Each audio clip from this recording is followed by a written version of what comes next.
Hay una palabra que en los últimos tiempos ha sido especialmente popular. Una palabra que de pronto, digamos, se puso de moda. Democracia. Me atrevería a decir que todos la han escuchado y que de hecho la han usado en los últimos meses. Pero ¿qué es eso de lo que hemos estado hablando tanto?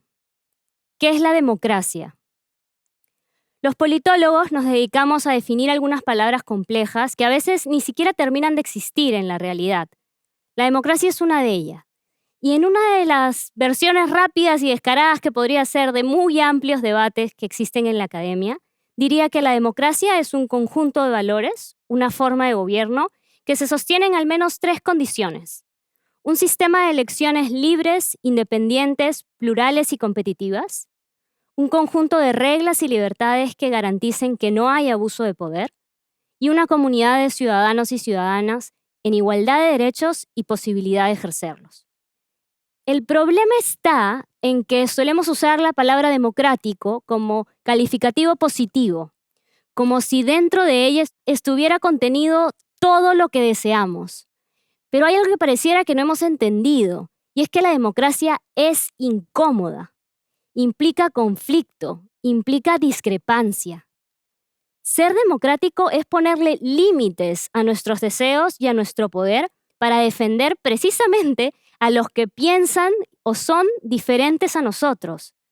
Solemos creer que la democracia es eso que dicta qué pueden hacer o no hacer los demás con nosotros. Y no nos damos cuenta que en realidad la democracia nos protege tanto como nos limita. Ser democrático significa hacer el ejercicio tan poco natural de que aún pudiendo hacer las cosas como yo quisiera, aún pudiendo tener más poder, elijamos no hacerlo. ¿Pero por qué lo hacemos si es tan incómodo? Porque es lo único que garantiza que podamos exigir esas mismas reglas y respeto a nuestros adversarios.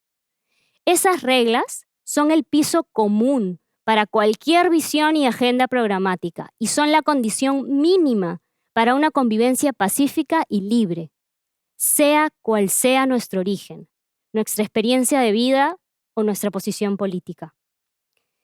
Sabiendo el peligro que supone el poder absoluto, hemos diseñado un sistema en el que el único poder que exista sea limitado, sea compartido, sea acordado.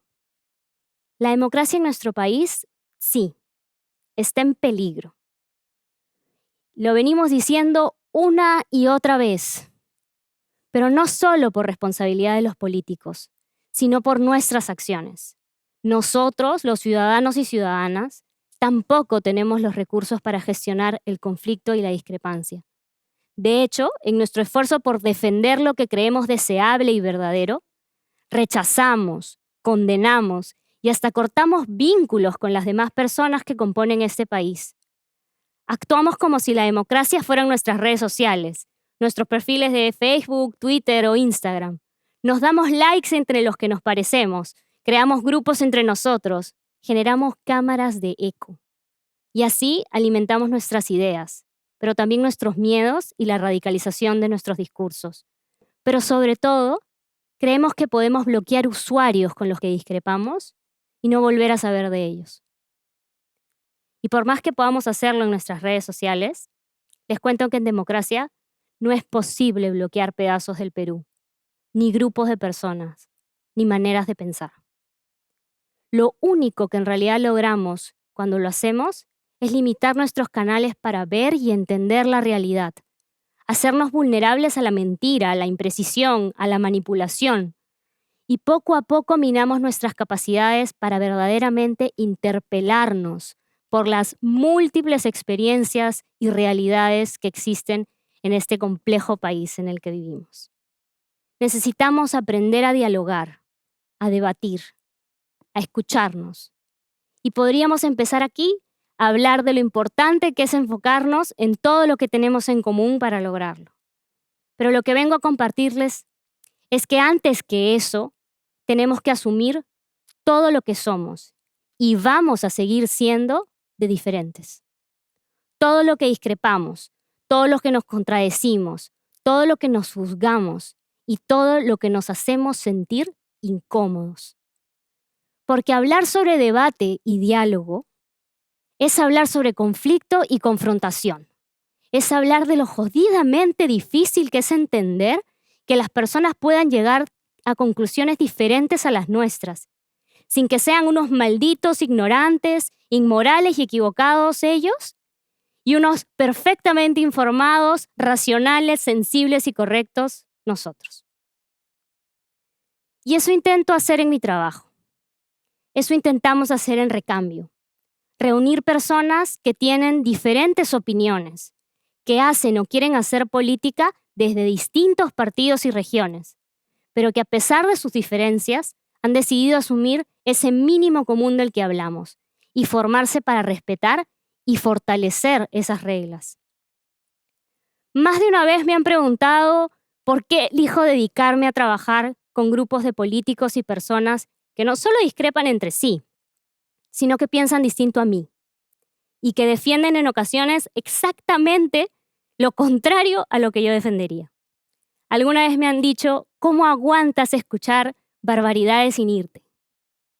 Y no es fácil, es un desafío diario, para cualquiera, pero uno en el que en realidad llevo un poco de ventaja en el entrenamiento.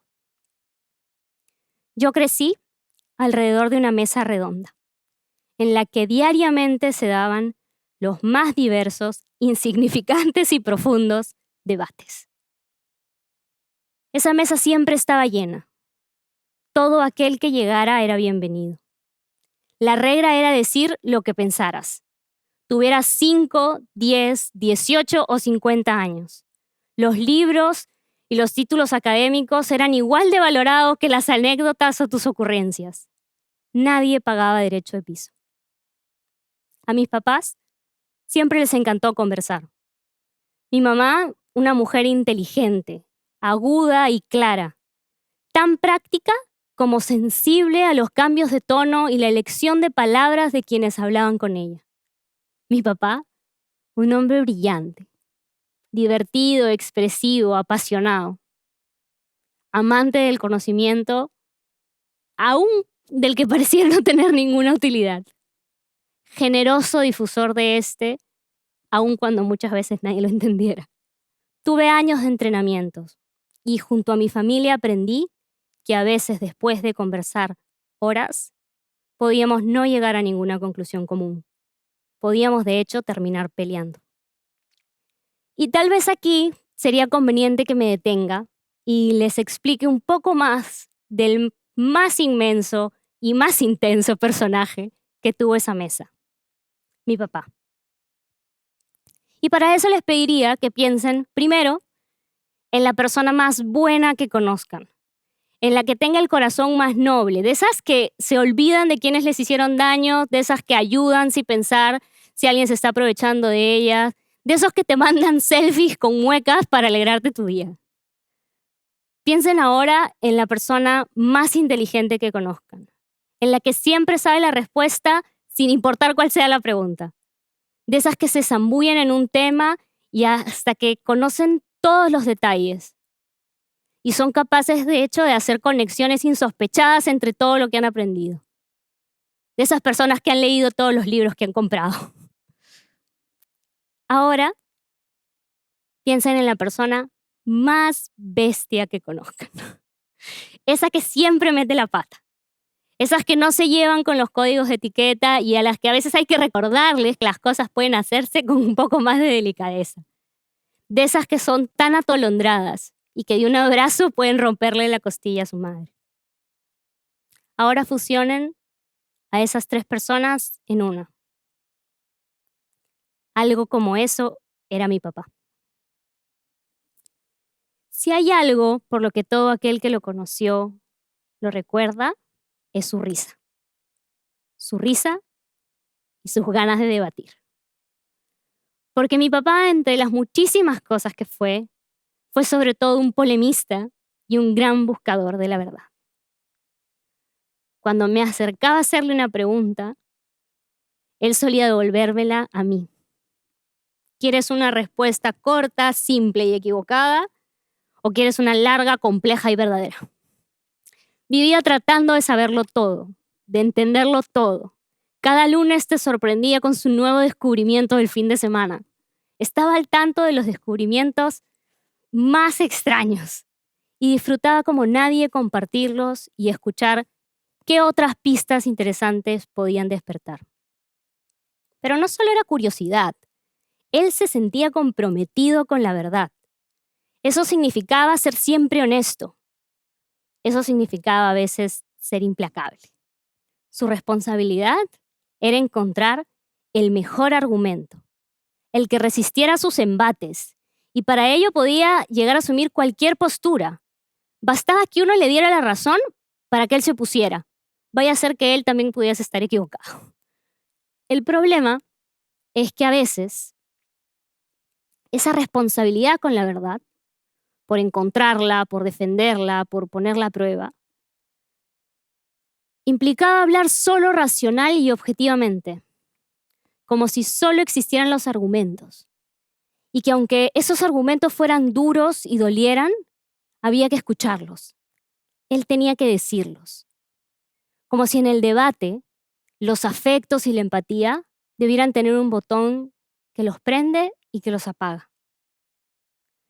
Él solía estar tan enamorado de lo que había aprendido que le era difícil pensar que hubiera otros a los que no les importara. Le costaba considerar que no fueran a entenderlo o que tuviera que tener como prioridad a su interlocutor antes que lo que él quería compartir.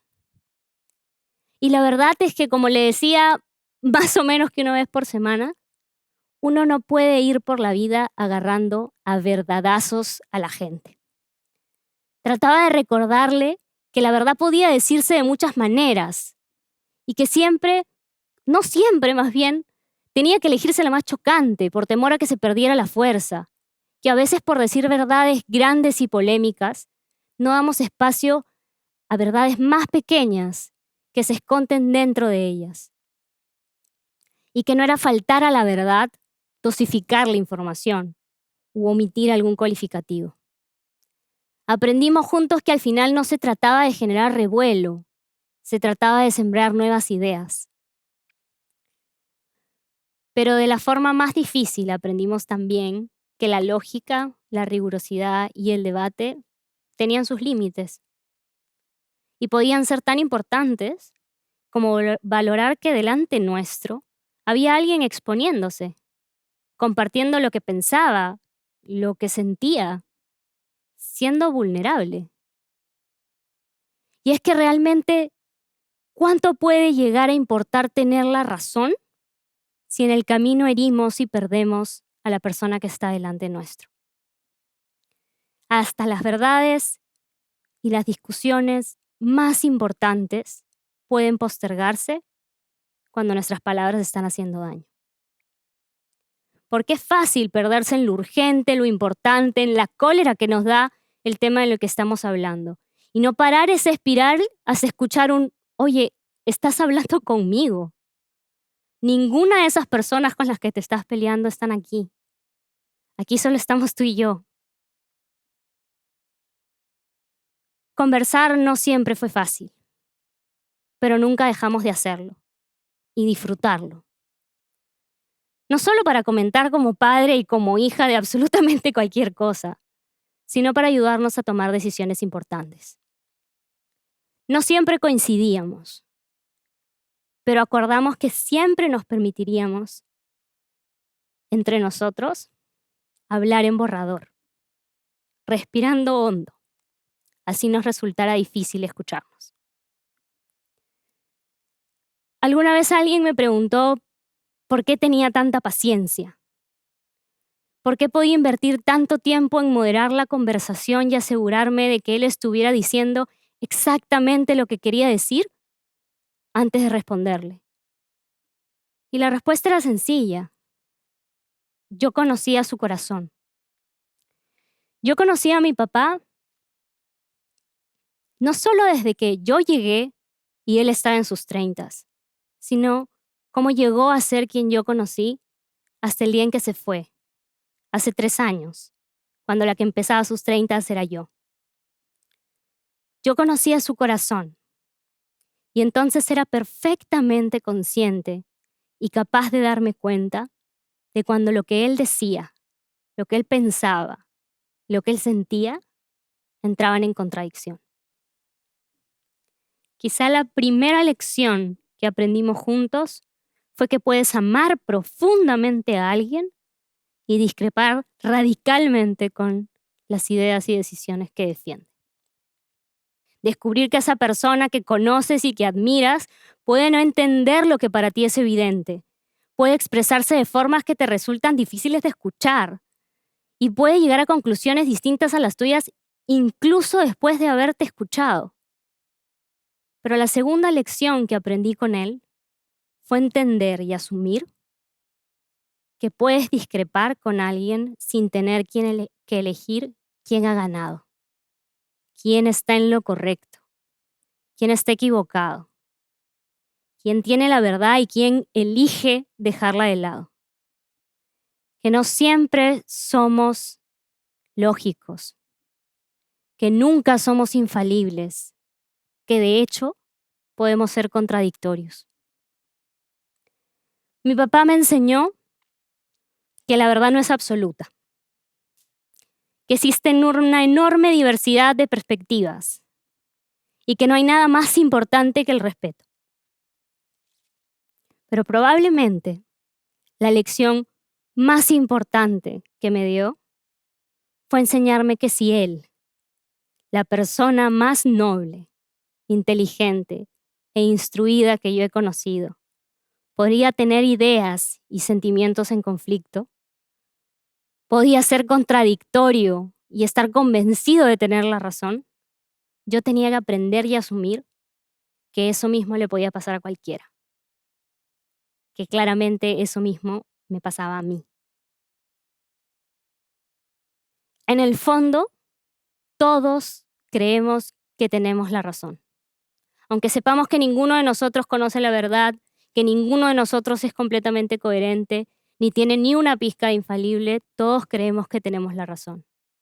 ¿Cómo cuesta que la gente no entienda y no vea las cosas como nosotros?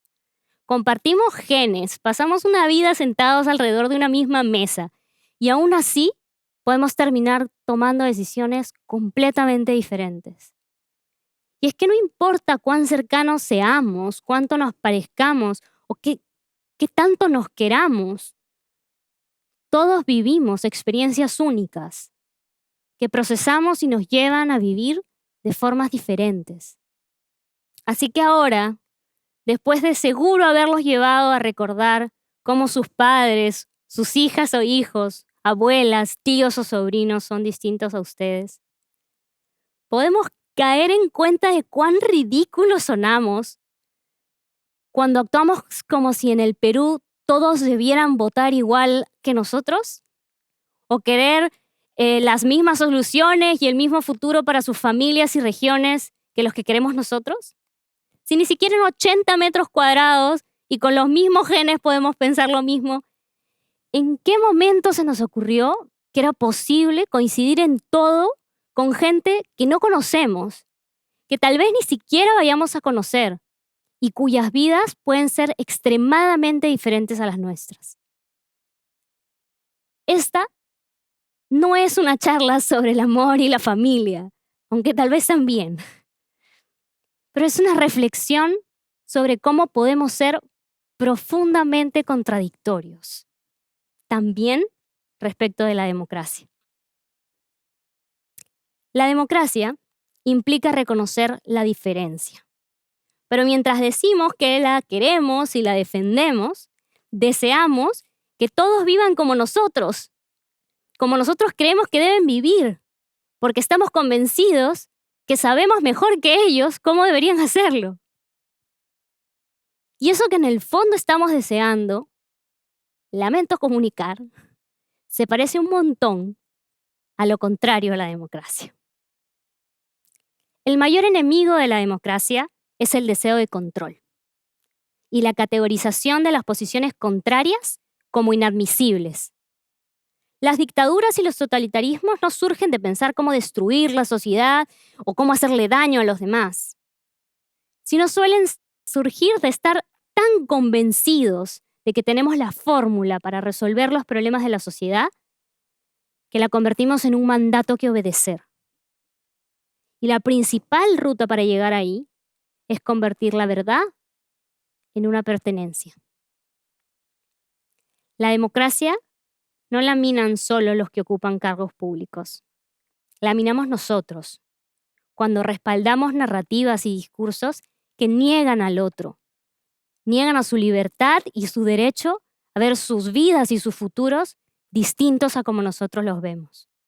Cuando construimos cámaras de eco en donde solo escuchamos una versión, la que nos da la razón, vivimos en una realidad tan sesgada como la de ese escenario que nos aterra, en que un gobernante restringe nuestra información y controla nuestra percepción de la realidad.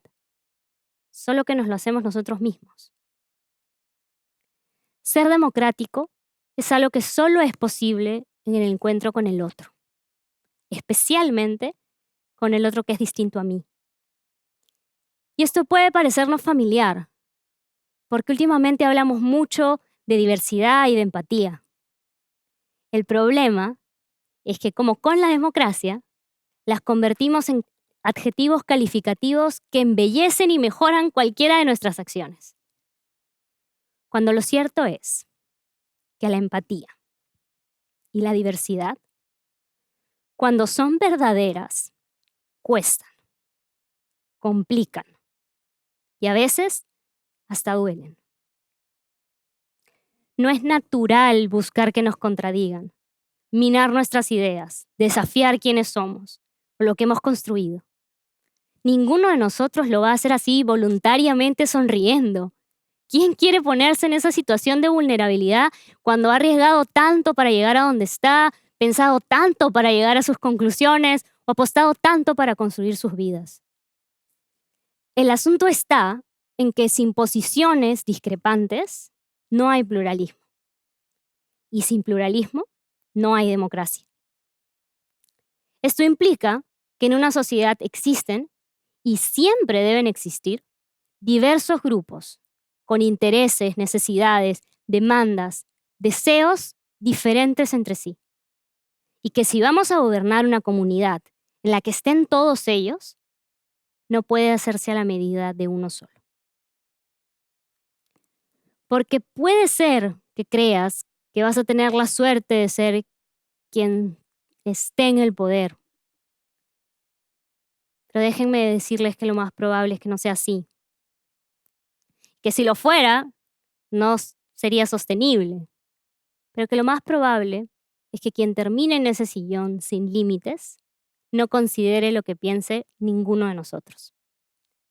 Y lo único que hayamos hecho haya sido tirar un boomerang que, tras ser lanzado a nuestro enemigo, regrese a golpearnos a nosotros. Y ese boomerang no solo nos va a doler a nosotros, le va a doler a todo un país. No podría enumerar todo lo que aprendí de mi papá. Lo presente que está en absolutamente todo lo que hago, cuestiono y decido. Y nada de lo que les dijera hoy lograría abarcarlo en todas sus dimensiones. Pero tan solo unos meses antes de irse inesperadamente, tuve la suerte de que él compartiera conmigo un texto suyo al que llamó herencia. Así que elijo hoy que no sean mis palabras las que use, sino un fragmento de las suyas. Heredas nuestras conversaciones y las reglas para derivar conversaciones nuevas. Heredas también los monstruos con los que poblamos las noches y nuestras frágiles esperanzas. Heredas las preguntas y la imaginación que alimentará de preguntas tus respuestas. Mi mayor herencia fue aprender a conversar. Tú aprendiste y me enseñaste. Aprendí y te enseñé también yo a ti.